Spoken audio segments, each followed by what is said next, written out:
सोलापूर शहरातील रस्त्यांच्या दुरावस्थेविरोधात महिलांचा आक्रोश आता रस्त्यावर उतरलाय। गणेश बिल्डर्स स्कीम नंबर 3 परिसरात नागरिकांनी रस्त्याच्या प्रश्नावर अनोखे आंदोलन करत प्रशासनाचे लक्ष वेधले। या आंदोलनात खासदार प्रणिती शिंदे यांनी सहभागी होत नागरिकांच्या समस्या जाणून घेतल्या। परिसरातील खराब रस्ते, नागरिकांना होणारा त्रास आणि मूलभूत सुविधांबाबत त्यांनी प्रशासनाला जाब विचारला। यावेळी खासदार प्रणिती शिंदे यांनी महापालिका आयुक्तांना धारेवर घेत नागरिकांच्या प्रश्नांकडे गांभीर्याने लक्ष देण्याची मागणी केली। रस्त्यांची कामे तातडीने मार्गी लावावीत आणि नागरिकांना दिलासा द्यावा अशी भूमिका त्यांनी मांडली। महिलांसह परिसरातील नागरिकांनीही रस्त्यांच्या प्रश्नावर तीव्र नाराजी व्यक्त केली। अनेक दिवसांपासून प्रलंबित असलेल्या या समस्येवर प्रशासनाने तातडीने उपाययोजना करावी अशी मागणी आंदोलनकर्त्यांनी केली। या आंदोलनामुळे गणेश बिल्डर्स स्कीम नंबर 3 मधील रस्त्यांचा प्रश्न पुन्हा एकदा चर्चेत आला असून महापालिका प्रशासन आता यावर काय भूमिका घेते याकडे नागरिकांचे लक्ष लागले आहे।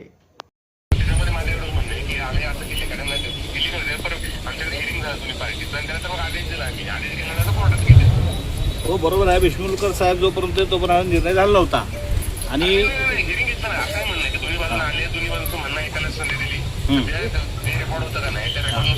त्यांना त्यांच्या रिपोर्टमध्ये नकाशा नव्हतं, रस्ता नव्हताच त्यांना। बरं हां मला तेच म्हणलं त्यांनी असं झालं की जरी त्यांचं म्हणणं बरोबर की आता यायला जाणार रोड नाहीये, परंतु तुम्ही त्यांना जो मंजूरच रस्ता जर ह्याच्या जागेत नव्हतं त्याचं क्लेम करू शकत नाहीत ना। आपल्याला काय करायला लागेल की मग बाकीचे इतर मला बघायला लागते, पण ते क्लेम करू शकत नाही मला इथं रस्ता आहे म्हणून। नाही साहेब, 1988ला इथनांची वहिवाट होती, त्यानंतर ऐका ना हां 3 वेळा संधी दिली ना, 3 वेळा त्यांना। त्याच्यामध्ये मूळ रेकॉर्ड आम्ही कलेक्टर ऑफिस म्हणून जे टीपीने त्यांना जी परमिशन दिली होती ना, ती मूळ रेकॉर्ड पण मागवतं। त्या मूळ रेकॉर्ड मध्ये मग त्यांनी जे हाताने दाखवतात ना रोड म्हणून, तो हाताने लिहिलेला आहे, ओव्हर राईट केलेला आहे। मूळ रेकॉर्ड मध्ये तिथे नोंदच नाही, पिंक नोट लिहिलं आहे ना। मग आता मार्ग काय काढायचा मग आता तुम्ही सांगा। ते सांगितलं ना मी, आता ह्याला सांगितलं ना मी, आता जे येणार जाण्याचा तात्पुरता रोड आहे का नाही ते आपण करून देऊ, आणि अजून उद्या त्या दुसऱ्या 2 सोसायटी तिसऱ्या सोसायटीचा रिपोर्ट आता थोड्या वेळात मिळेल आम्हाला। पण ते बघून आम्ही उद्या सकाळी निर्णय घेतो ना, तात्पुरता मार्ग आणि परमनंट मॅडम बोलू ना मी। आता मी येऊ सुद्धा कुठला मार्ग आहे ना, ते ऑलरेडी कसं मीच निर्णय दिलेला आहे, त्याच्या अगेन्स्ट कोर्टात गेलेले। बरं मग माझं एवढंच म्हणणं की मॅटर प्रेसिपिटेट न करता आपण म्हणलं नाही, विषय प्रेसिपिटेटचा नाही आहे। आता मी काल तुमच्याशी बोलणं झालं माझं, आणि आज सकाळी जे त्यांना थोडासा तो पर्याय मार्ग होता तो पण ब्लॉक केलाय। आता इकडे 9 महिन्याची गरोदर बाई आहे, तिला जर लेबर पेन सुरू झाले तर ती कशी जाईल दवाखान्यात? इकडे 25% सिनियर सिटीजन आहे, त्यांना काय कंप्लेंट आली रात्री तर ते कधी कसे जातील? आयुक्त साहेब तुम्ही तुमच्या ह्याच्यात रूल बुक मध्ये असता ना की जर तुम्ही कोणता रस्ता खोलताय तर तुम्हाला पर्याय व्यवस्था केली पाहिजे। त्या उलट आज तुम्ही जे रस्ते होते ते पण ब्लॉक केले। मॅडम आम्ही त्यांनी जी मागणी केली होती ना त्याच्या सोसायटीनं, तर त्यांनी आम्हाला जे रेकॉर्ड दाखवलं, त्यांचं हिअरिंग घेतलं तर त्यांचं मागणी योग्य झाली नाही। मग त्यानंतर आम्ही त्यांची मागणी रिजेक्ट केल्यानंतर ते जे सध्या जो बिल्डर आहे आयुक्त साहेब 600 लोक इथे राहत आहेत 50 वर्षापासून। ऐका, महापालिकेने तिकडे MSCB ची लाईन टाकली आहे आणि पाईपलाईन टाकली आहे आणि टॅक्स घेतात, आणि तुम्ही म्हणता तो रस्ता आम्ही पर्याय नाही देऊ शकत त्यांना, तो रस्ता खोदून टाक। माझं सांगतो मॅडम, हो ना, आता नाही मग आता त्यांनी काय, बरं मला सांगा, आता ती बाई तिला डिलिव्हरीला जायचं असेल, तिने कोणता रस्ता मागावा? कुठे तात्पुरता मार्ग दिला नाहीये?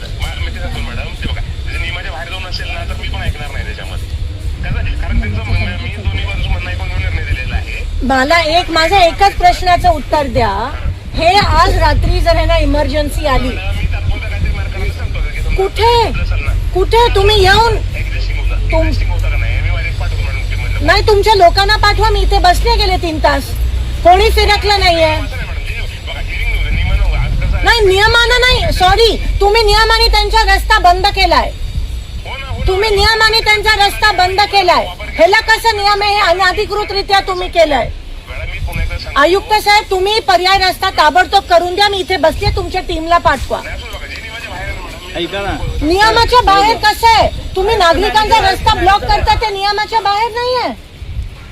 आयुक्त मॅनेजर नागरिकांना त्या रोड त्या ह्याच्यातून रोड नाही, आमच्या अकाउंटला उडालं. त्यांना आता पर्याय रस्ता कोणता देत आहे? समजा सांगतो ना, तर मॅटरला प्रेसिपिटेट केलं तर मार्ग निघणार नाही असा.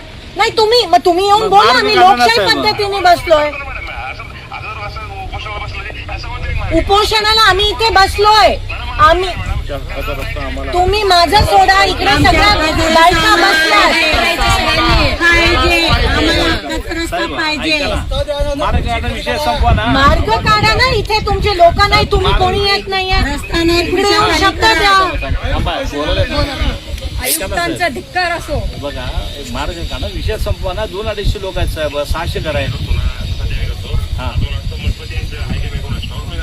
पाठवा, कुणाला तर पाठवा. सगळे इथं बसल्या, 200-250 लोक आहेत, पत्रकार आहेत. किंवा तुम्ही जरी आलं तरी चालतंय. तुम्ही या म्हणून खड्डे बघा. खासदार बसले असं, खासदार बसले असं होतं.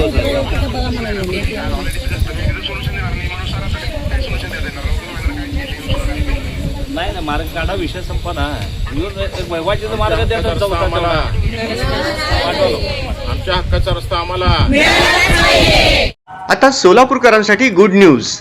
आंध्र प्रदेश आणि तेलंगणातील प्रतिष्ठित श्री रुद्रा पूजा स्टोअर आता प्रथमच महाराष्ट्रात सोलापुरात 10 जून 2026 पासून आपल्या सेवेत. आपल्या दैनंदिन पूजा, धार्मिक विधी आणि सण उत्सवांसाठी लागणारे सर्व दर्जेदार पूजा साहित्य आता एकाच छताखाली उपलब्ध. सर्व पूजा साहित्यावर 50% पर्यंत आकर्षक सवलत. आजच आमच्या स्टोअरला भेट द्या आणि या मेगा ऑफरचा अवश्य लाभ घ्या. पत्ता शॉप क्रमांक 3, 70 फूट रोड, साईबाबा चौक, वननेस मोबाईल शॉपी जवळ, सोलापूर. प्रोप्रायटर श्रीनिवास कुरापटी. संपर्क 9175 87 03 68. श्री रुद्रा पूजा स्टोअर, विश्वास, गुणवत्ता आणि परंपरेचा संगम.